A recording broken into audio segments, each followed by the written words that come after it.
You're inside the Mouse Castle with Tim and Anthony. Visit us at themousecastle.com. Follow the Mouse Castle on Facebook and Inside the MC on Twitter. Inside the Mouse Castle is not affiliated with the Walt Disney Company. Soon, you'll understand why. Here's Tim and Anthony.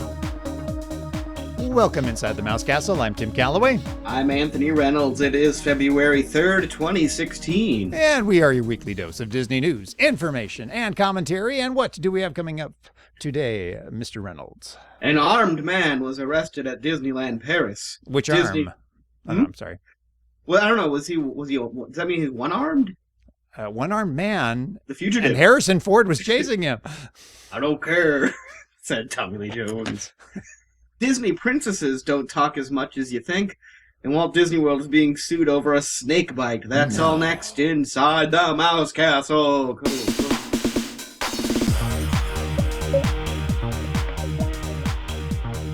I was making fun of it over the intro, but I guess this was kind of serious, but it also kind of sounds to be, I don't know. Do you think it was an overreaction or not?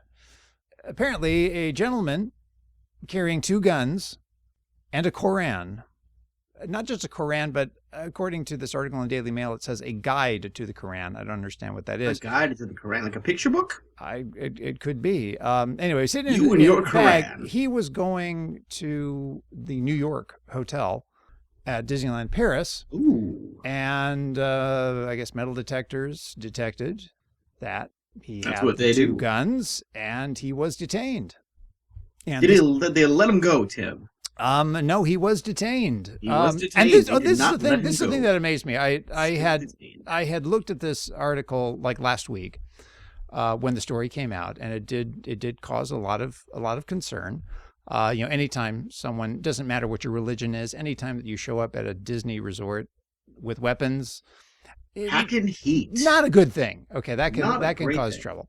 But the thing that amazed me is that as I was kind of just before we recorded today, just doing a follow-up, just to see where the story went. Already, this is French justice for you, I guess. The gentleman has already been sentenced to house arrest. And this is like a week after the incident occurred. And I'm rather stunned by this. He's going to have to live at his mother's house for 6 months. In French, it's maison arrest. Isn't it like maison de ma mère? That's mother's house. Ah. See, we're an educational show. It's true. No word on if the gentleman hated his mother and 6 months having to live under her roof was torture for him. Je déteste ma mère. J'accuse. But anyway, I think I was more stunned by how quickly this whole incident was done. It's like a week later, he's appeared before a judge and sentenced, and now he has 6 months of house arrest. They don't have Nancy Grace in France. Apparently not. I don't know about you, but I want justice.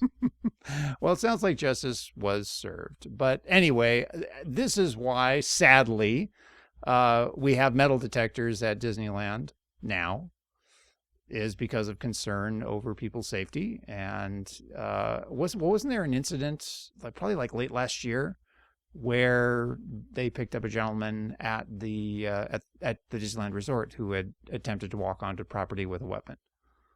I think so.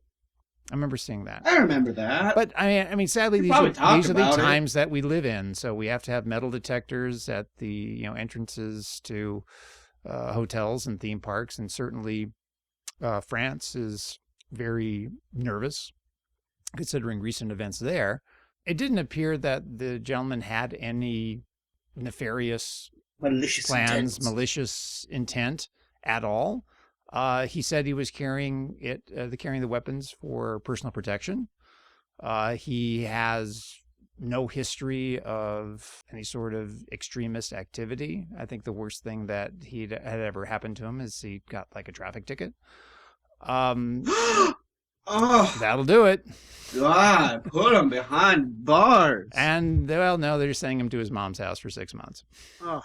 So anyway, no injuries, life goes on, and Paris continues to be jittery. So basically, a guy walked in with a gun.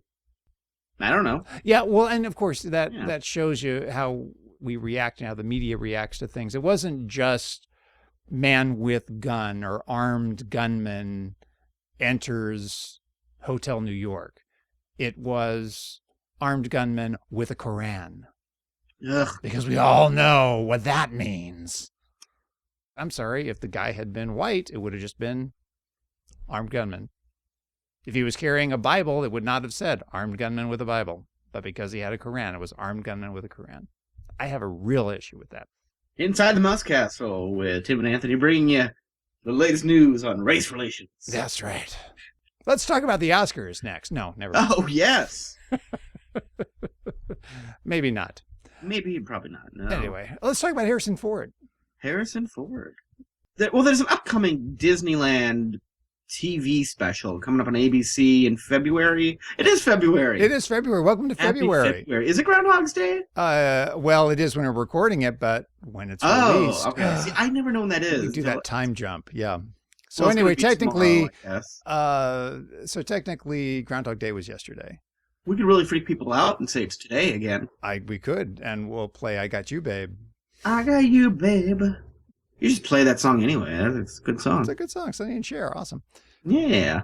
So anyway, there's a special coming up, 21st of Feb on ABC, and Harrison Ford is going to be one of the people in there, and he's going to be basically introducing or giving a special peek at the upcoming Star Wars land. Now, do you think they're going to give us anything really new, or are they just going to show us the concept art again and say, hey, Star Wars Land is coming? I mean, is there really going to be this big revelation, something new that we haven't heard before about it? I'm thinking there might be. If not, it would be information that's coming out in the coming weeks, something might be repeating. I think we might get something new. I'm hoping we're going to get an official name at the very least. That would be nice. So we can Star Wars Land just sounds kind of clunky. What if they go, it's going to be Star Wars Land. That would be wah, wah, wah. No, I don't. I feel like they have to have something to bring Harrison Ford into it. I mean, I'm thinking it's going to be a name, if anything. We'll walk away with a name. Okay, we're going to keep our fingers crossed on that. And we talked a little bit about this last week because we were talking about Josh Gad is also appearing on this same special.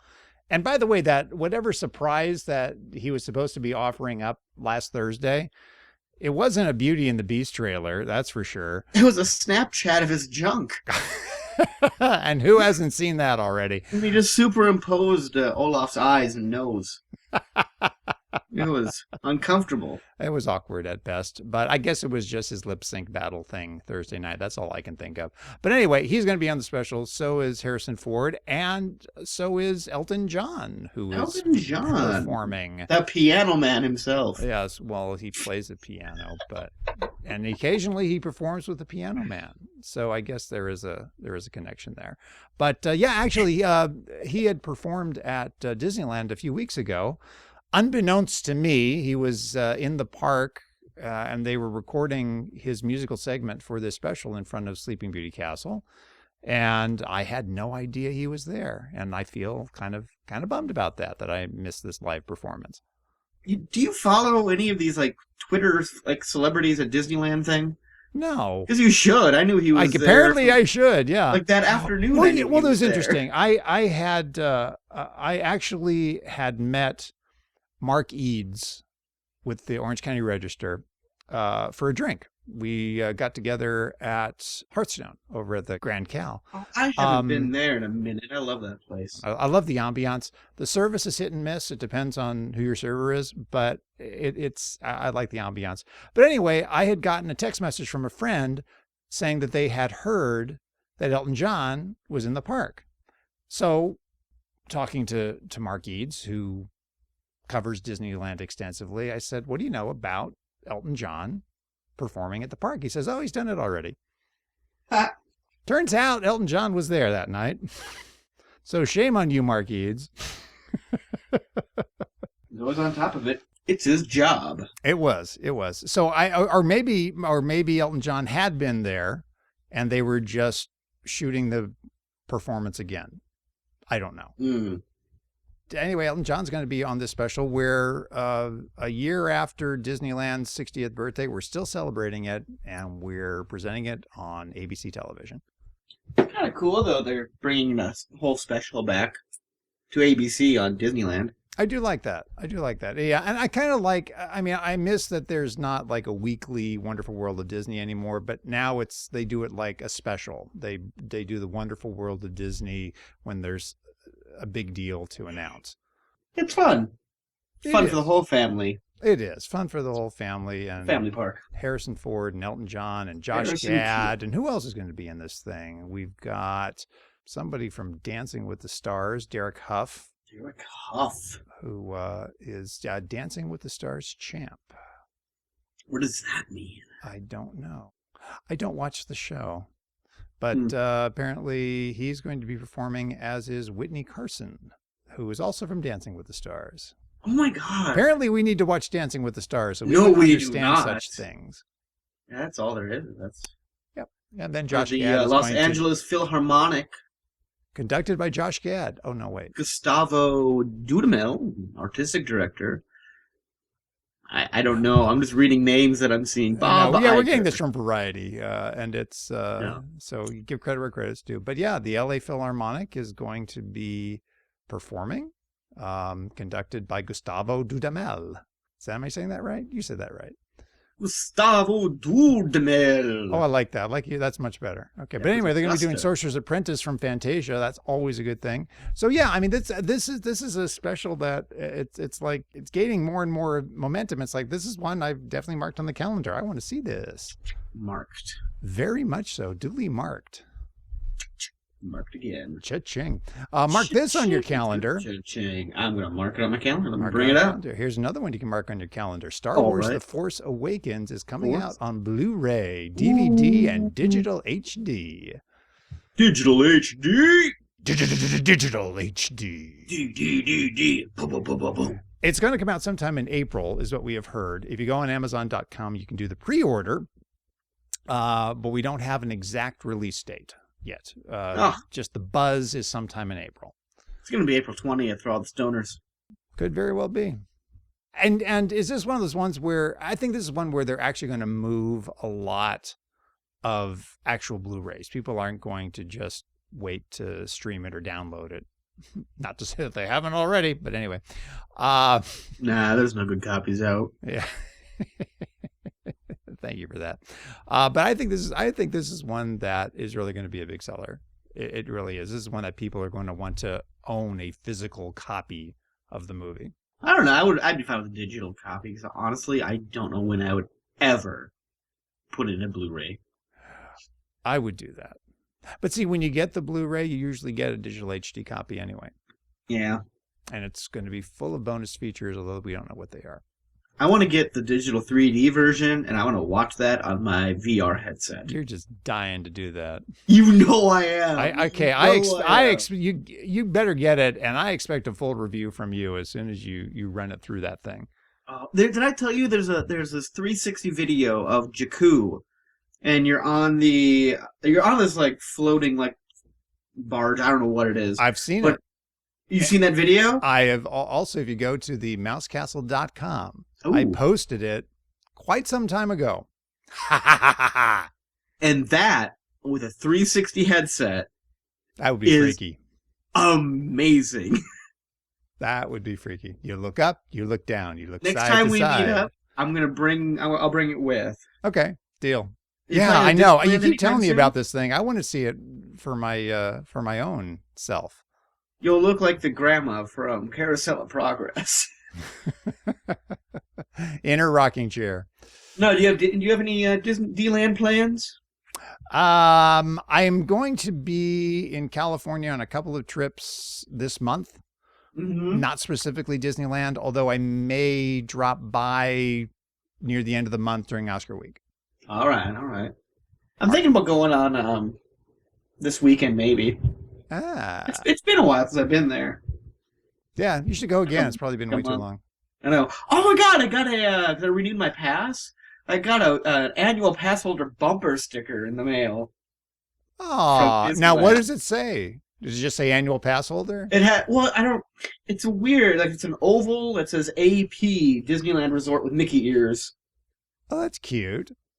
Like, it's supposed to look like something, because it looks familiar. So does everybody just get one of those when they automatically renew, or when they get? I didn't automatically renew, so this might have been just because I got it fresh. Just because they know that you are Anthony Reynolds on Inside the Mouse Castle. Inside the Mouse Castle with Tim and Anthony. I'm Anthony. And I'm Tim. And this is Inside the Mouse Castle. Very cool. Also coming out on Blu-ray, DVD, and digital HD, for the first time ever, Snow White and the Seven Dwarfs is out on a new Blu-ray, and they've run out of precious gems and expensive metallic objects to name their DVDs after. So it's no longer a gold edition or a diamond edition or a platinum edition.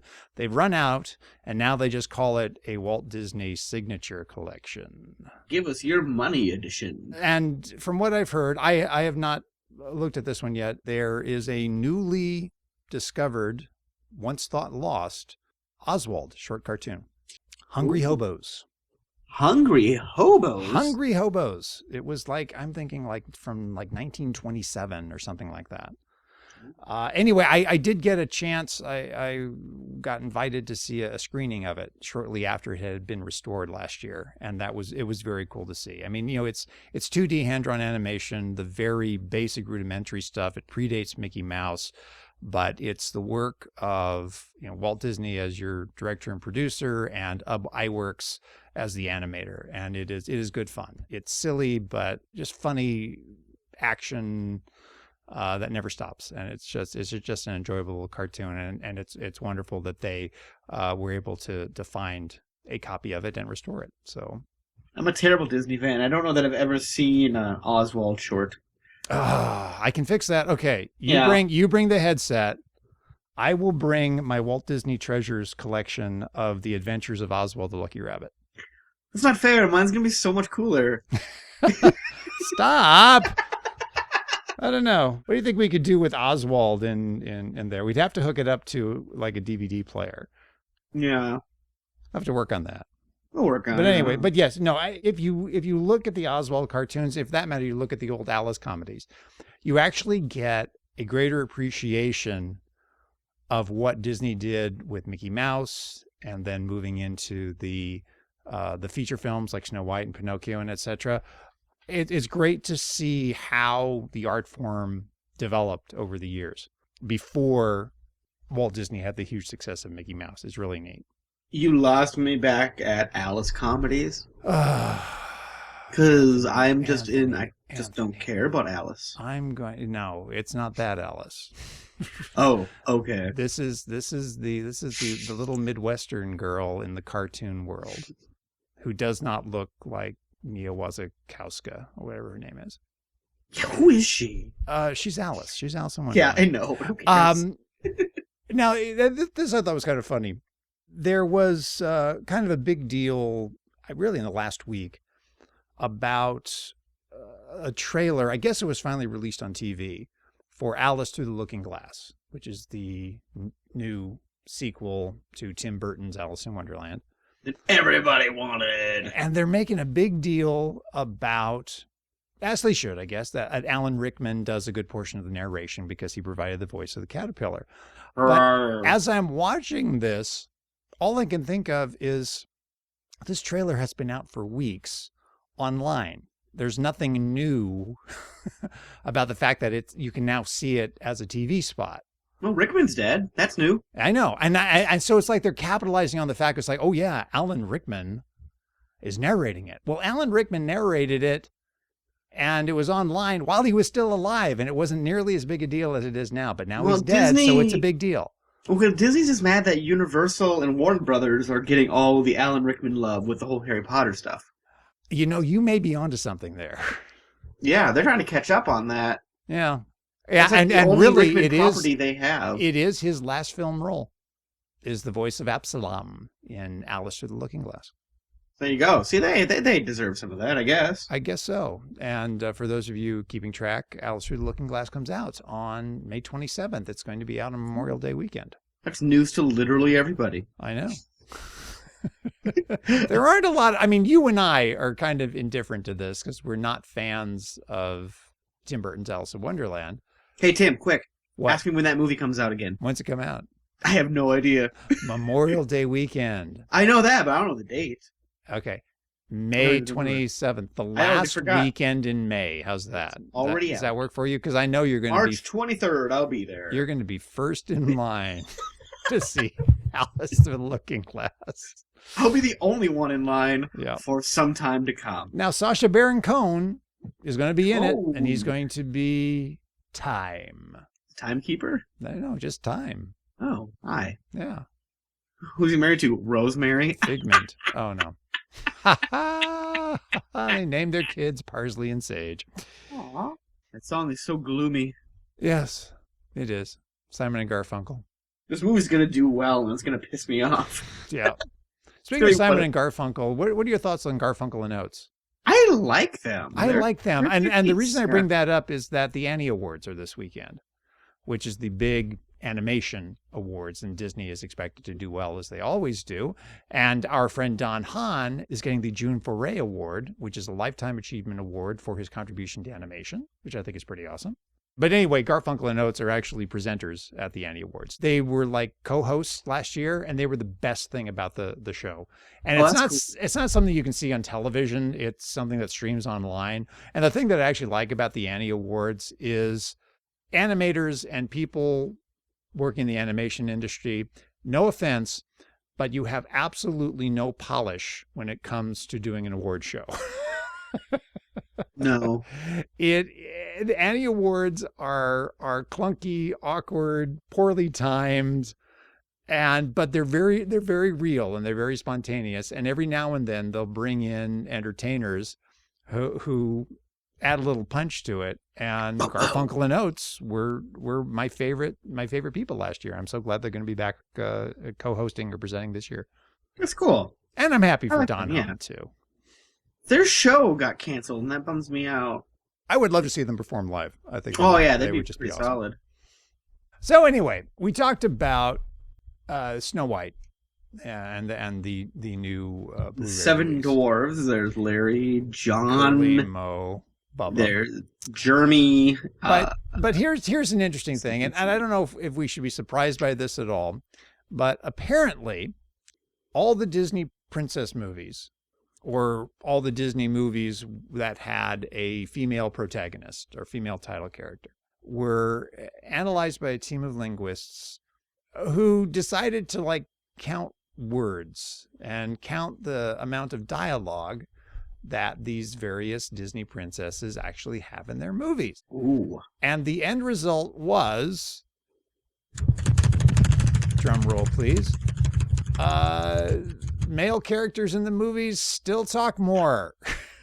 Because they're so talkative. Well, here's the thing too. Is can you really use Little Mermaid as an example when she's mute for the second half of the movie?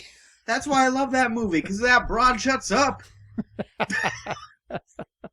That was a joke. I like that. That was a joke. So anyway, apparently in The Little Mermaid, 69% of the speech is by male characters. Don't go there. In Beauty and the Beast, 71% of the dialogue is by male characters. In Pocahontas, 77% of the script is with male characters. Can't fault that one because Mel Gibson was in it. That's true, and he just wouldn't shut up. He kept calling Pocahontas sugar tits. And this is an amusing one too. Mulan, 76% of the dialogue is by men, but it's a movie about a woman who tries to pass herself off as a man. So judge whatever you can here. Yeah. I think this is kind of over analyzing it, and where perhaps the dialogue is weighted towards the male characters. I mean, how much screen time? I mean, how many times do you see the female character on the screen? That to me carries more weight than the actual dialogue. I don't know. I'm not qualified to speak on this. But the amusing thing is that even in Frozen, where you have two female protagonists, Anna and Elsa, Once again, men still speak 69% of the time in the movie. We keep going there. So I'm not even sure what this all means, other than the same old argument that Disney somehow has been giving short shrift to its princesses for decades. Is that where we're going with this? Is that the whole point of this? Does it even matter? How many Prince dolls can you buy? I don't know. He's too busy releasing albums. That's right. He's talking all the time. This is a story that reads like an Onion article, but it's not really. It's somebody weird. died, I guess. It's odd. I'm sorry for the tragedy involved, but the fallout from it just kind of annoys the crap out of me. So an 8-year-old and his family were at Disney's Animal Kingdom, and the boy got bit by a snake, allegedly. The grandma saw it. Great-grandma, saw it, freaked out, had a heart attack, and died 2 days later. Yes. Now they're suing Disney. Because this untended, unlooked-after snake, which was somehow the responsibility of Walt Disney World, of Animal Kingdom. The family is saying that the snake escaped and was owned by Disney. It escaped and bit their son, and yeah. From what I've read, the snake was just a snake, which, oh, by the way, if you live in Central Florida, there's snakes everywhere. And that's what it was. The family, of course, is saying otherwise. And keep in mind, this is a harmless snake. It's not poisonous. It wasn't a life-threatening type of animal. And it bit the kid, and he was treated by a nurse at Disney's Animal Kingdom who just put a Band-Aid. That was it. Very serious injury. And then Done. the great-grandmother, who we don't have her exact age here, but 203. She was in her 80s or early 90s and in a wheelchair. And having breathing problems after the kid got bit, and then had to go to the hospital and passed away 2 days later. And they're saying that her witnessing this event caused her great pain and she died, and Disney is to blame. She was so traumatized by this snake that lives in nature and just happened to be on Disney property. That's ridiculous. I'm sorry. I have an issue with this, a significant issue with this, and just add this to the ever-growing list of frivolous Disney lawsuits. And this is from a statement made at a news conference by the family's attorney, and Matt Morgan is the attorney's name, and he said, quote, "If we can prove that there is negligence on the part of Disney for allowing this snake to be on its premises, and that negligence was the proximate cause and legal cause of the grandmother's death, that is a more significant claim." Shut up, dude. So great-grandmama being in her 80s or 90s, I am so glad you had said nothing grandmama. to do with in my head with it the at whole all. time. I'm sorry. I don't want to sound cold-hearted, because I am sorry that the grandmother died, but come on. Can we get real, please? No, we can't. No, because we're a sue-happy society. The whole story, it reads so weird. Like, this woman's death is just an aside, but that's why they're suing. It's like, this was so traumatic, and then, by the way, this lady died. Yeah. And it was caused by a snake that Walt Disney World and Animal Kingdom went out of their way to assault that child with. Yeah, they did that to me. Every time I go, they go, "Get away!" and they throw snakes at me. It's really rude, and I don't care for it. And then Samuel L. Jackson comes out. No, that's only on the plane ride over. Oh, okay. He's so tired of these monkey fighting snakes on this Monday to Friday plane.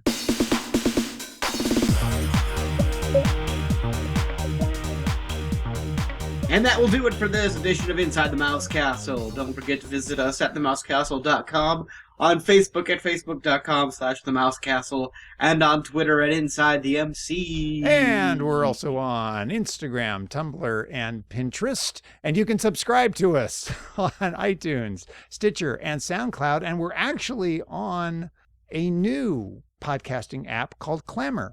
Clammr. Clammr. And what it does is it's an app that lets you, search for your favorite podcast, but it also allows you to record like 24-second segments and post it on social media. And we've actually started to share a few Mouse Castle clips from my interview last week with Mark Eads. We put a little clip just as kind of testing out the service, and it's actually a pretty cool app. If you have a favorite podcast, it's a great way to share it. If you're a podcast producer, it's a great way to get your show out there. So throwing that out there. This episode brought to you by Clammr. By Clammr. Oh, I get it now. Clammr, huh? Yeah. And on the Mouse Castle Lounge this weekend, my guest is going to be author and historian Gary Apgar, who has written a book about Mickey Mouse. Oh, boy. Mickey Mouse, Emblem of the American Spirit. And it's a really good read about Mickey Mouse's history and impact on popular culture. And super cool book. It came out last month, or actually I think it came out in December. But Gary's been on the show before, and happy to have him back. And we'll be talking with him this weekend. Jim Beam has always been my favorite American spirit. Ah, very good. I'm having that Oban Scotch again tonight. It's really good. I bet. I'm having did we talk about this off air or on air? I'm having a 2012 Pinot Noir. Nice. What's on the label? What's it say other than Pinot Noir? Let's see. Dear Woman Red, Fire Mountain Wines. Dear Woman, is that like DEAR or DEER? No, it's a deer. It's a really I'll have to send this to you, the photo of it. The photo, the bottle, the wine label, there we go, is a drawing or a painting of a woman with deer antlers with a heart. That's odd. It's very strange. Very cool, though. I like it. Vinted and bottled by Fire Mountain Wines in Camp Verde, Arizona. Now, it's 100% Pinot Noir. Now, Pinot Noir grapes don't grow that well in Arizona. So the grapes themselves, actually, from what I understand, came from California. California. But no, very solid. And it's a Pinot, which is my favorite. So nice. I had to get it. And I guess that will do it for this edition of Inside the Mouse Castle. See ya.